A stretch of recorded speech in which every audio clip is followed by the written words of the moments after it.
On November 30th, 1984, a parent's worst nightmare came true for the Derksen family. Their oldest daughter, Candice, never returned home from school.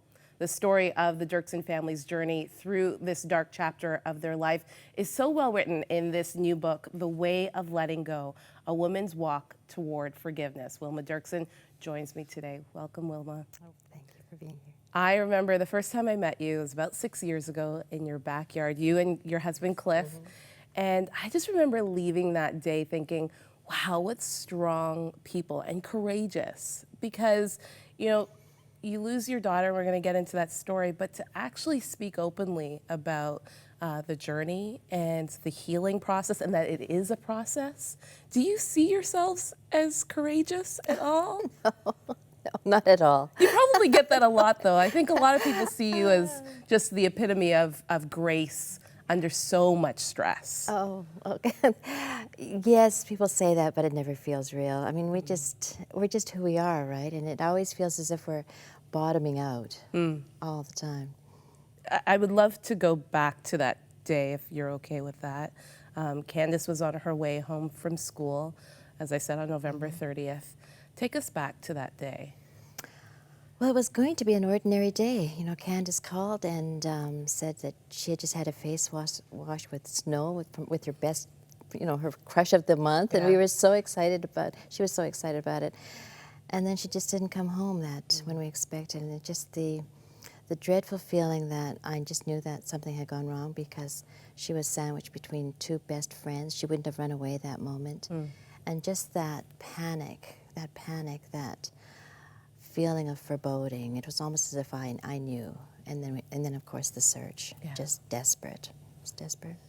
Tell us who Candice was. Who was she?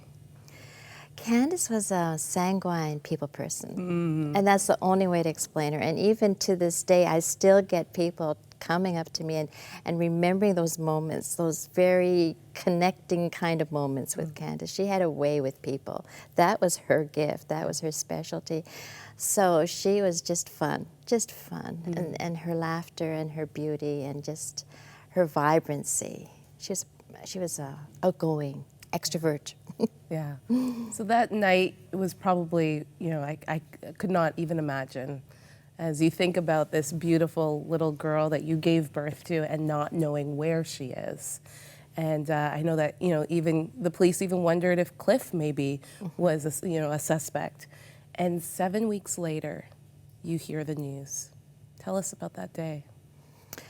Well, we were, of course, relieved to find Candice. And then the pain and the grief of losing somebody with such a big personality, we just knew that life would never be the same. But that night, a man came to the door, and he knocked, and he presented himself as a parent of a murdered child, and then said that I've come to tell you what to expect. So then for 2 hours at the kitchen table, he told us what it was going to be like, and he was show and tell. He didn't just tell, he showed. He took out the bottles of pills, he took out the notes that he had taken during the trials, and just went over every detail, and we were just horrified. So we went from this chaotic day to this even worse evening, if it could be called worse, of realizing that we were now facing the biggest enemy of our lives, the trauma, the grief, and the aftermath of murder.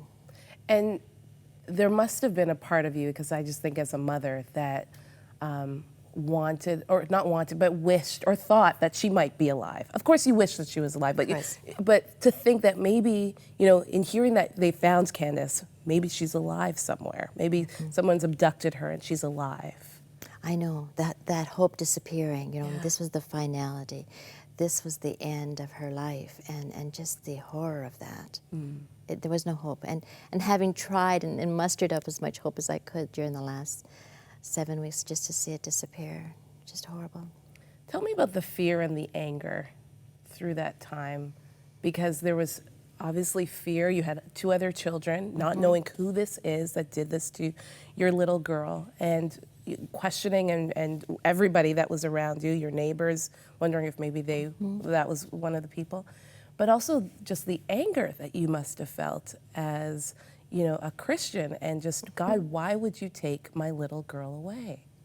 Well, back then we knew that we were already facing something that we didn't understand or could destroy us. So we had chosen the word forgiveness. So this is the irony of it, because one of my friends said, you know, you sound and you look very forgiving. And we came from a Mennonite background, so I thought, oh, I'm doing so good. And then she said, but what would it really take? Where would there be equity? And so I went down into my mother's heart. And I said it wouldn't be enough for him to die, because he'd be dying for something that he did, and Candice was innocent. That was a shock for me to say that.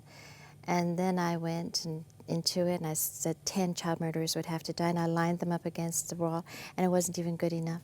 And then I said, and I would have to pull the trigger. And I pulled it 10 times, and it was delicious. It was amazing. And that, I think, I realized how angry we can become, the revenge fantasy. I went back to our group then at that point, and I said, are you filled with revenge fantasies too? And they were horrific what we shared. And I think that's normal. I think anger is something, when we're really hurt at that level, we can expect that kind of rage. It means we care, it means we love. Yeah. But it was horrific. And even though that was kind of a moment, it doesn't end. Yeah. I mean, that rage is there the minute I realize that something's wrong with my children, any of them. That rage, that protection, that mother bear just comes out. It's an intentional journey that you have to take every single day towards forgiveness. You mentioned forgiveness. I was going to get there a little bit later, but I found it fascinating that one of your first press conferences, one of the reporters asks you and Cliff, so what about the person that did this to Candice? How do you feel about them? And Cliff automatically said, we forgive. Yes. And you weren't at that place yet. You were on that journey, but you kind of were struck by it as well, what he said, were you? Well, we had chosen it together, so he was the one that was quick to say, oh, I've forgiven. And I'm thinking, oh, not me. Yeah. I knew that it would be a process for me, and we were just shocked how we had thought nobody would take notice, because we were about a press conference, we were about thanking everybody for being part of the journey and the search, and then all of a sudden to be asked this question, we hadn't even really thought about the person. We had chosen to forgive, but that was different than the person. Wow.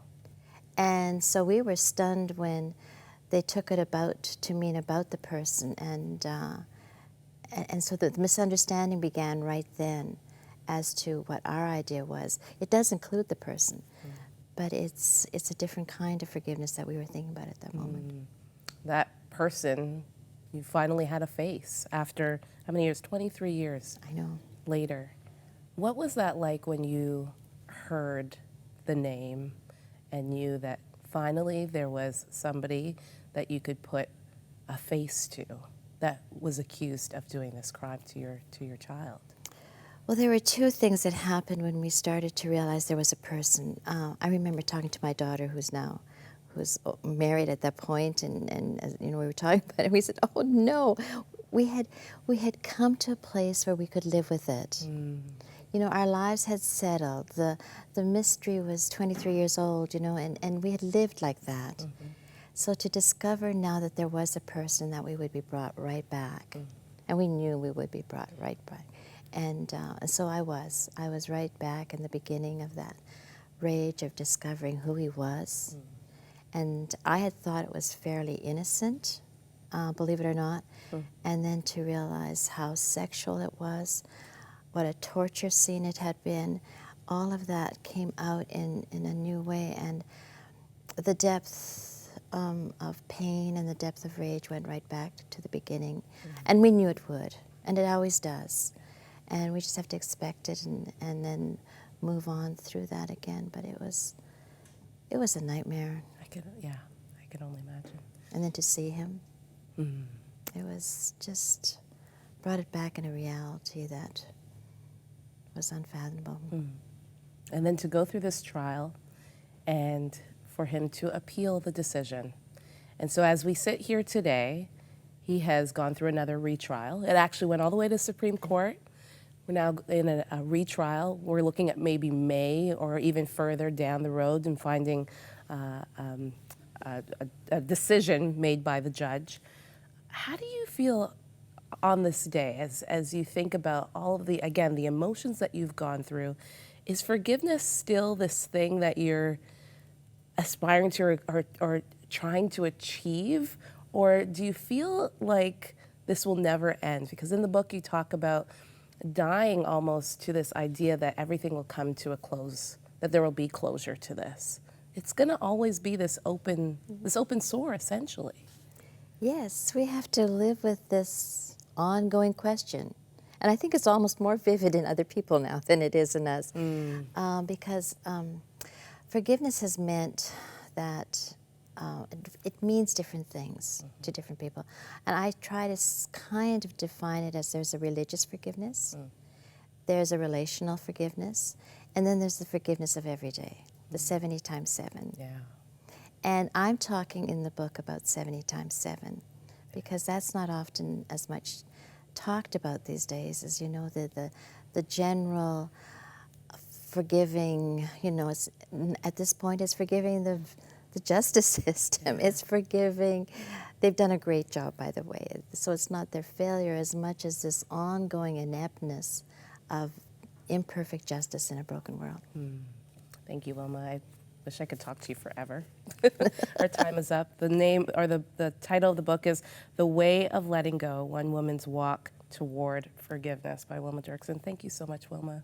Thank you for having me. And I wonder if maybe you're challenged by the word forgiveness and what that looks like in your day-to-day life. Maybe you didn't lose a child, but you're just struggling with forgiving a loved one. I would love for you to call our prayer lines at the bottom of the screen.